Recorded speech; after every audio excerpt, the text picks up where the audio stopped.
O dízimo, as ofertas e a casa dos tesouros em Israel.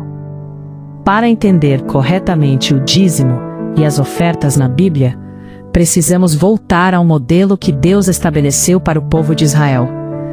Deus organizou Israel em 12 tribos. Porém, uma tribo foi separada exclusivamente para o serviço espiritual, a tribo de Levi. Enquanto as outras tribos receberam terras para plantar e criar animais, os levitas não receberam herança territorial.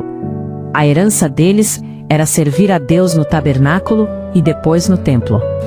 Isso está claro em Números 18, 20 a 21, onde Deus diz que os levitas não teriam herança na terra, mas receberiam os dízimos do povo como sustento pelo serviço que prestavam. Por causa disso, Deus instituiu o princípio do dízimo. O dízimo significa literalmente a 10ª parte. O povo separava 10% daquilo que produzia: grãos, vinho, azeite, animais e outras colheitas.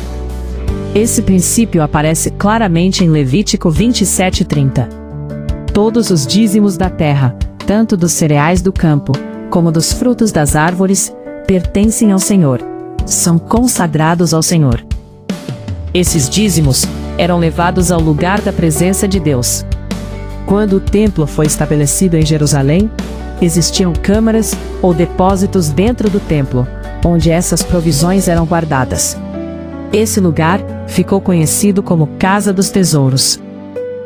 É importante entender algo muito claro. A Casa dos Tesouros não era uma metáfora espiritual. Não era uma ideia simbólica. Era um lugar físico real dentro da estrutura do templo. O templo em Jerusalém possuía várias salas e câmaras ao redor do pátio e das áreas internas. Essas salas funcionavam como depósitos. Ali eram armazenados os grãos, o vinho, o azeite e outras provisões trazidas pelo povo. A Bíblia descreve essas câmaras de forma concreta. Neemias 10, 38 a 39 diz que os levitas recolheriam os dízimos e os levariam às câmaras da casa do nosso Deus, onde estavam os utensílios do santuário e onde serviam os sacerdotes. Isso mostra claramente que existiam salas específicas para guardar essas provisões.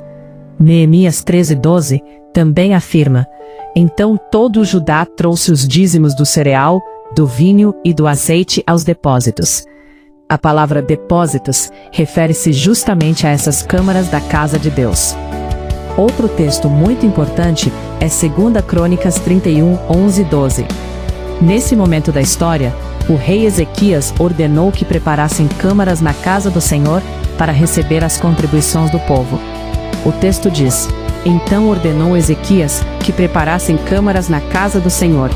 Ali recolheram fielmente as ofertas, os dízimos e as coisas consagradas. Perceba algo importante: as câmaras foram preparadas fisicamente para receber as contribuições.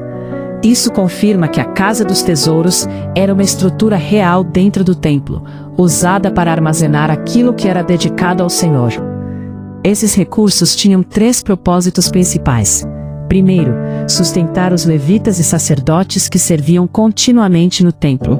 Segundo, manter o funcionamento da casa de Deus e do culto. Terceiro, ajudar os necessitados da comunidade, como viúvas, órfãos e estrangeiros, conforme vemos em Deuteronômio 14, 28 a 29. Ou seja, o dízimo fazia parte de um sistema que mantinha viva a adoração e também o cuidado social dentro da nação. Porém, além dos dízimos, a Bíblia também fala de ofertas. Enquanto o dízimo era um princípio estabelecido, as ofertas muitas vezes eram voluntárias.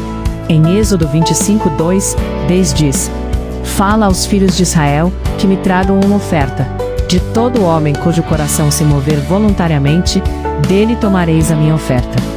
Isso mostra que as ofertas eram uma expressão de gratidão, amor e generosidade para com Deus. Outro exemplo aparece em 2 Crônicas 31, 5 a 6, quando o povo trouxe em abundância dízimos e ofertas para a casa do Senhor. Com o tempo, porém, o povo começou a negligenciar esses princípios. Foi então que Deus levantou o profeta Malaquias. Em Malaquias 3, 8 a 10, Deus confronta o povo dizendo: Roubará o homem a Deus? Todavia, vós me roubais, e dizeis: Em que te roubamos? Nos dízimos e nas ofertas.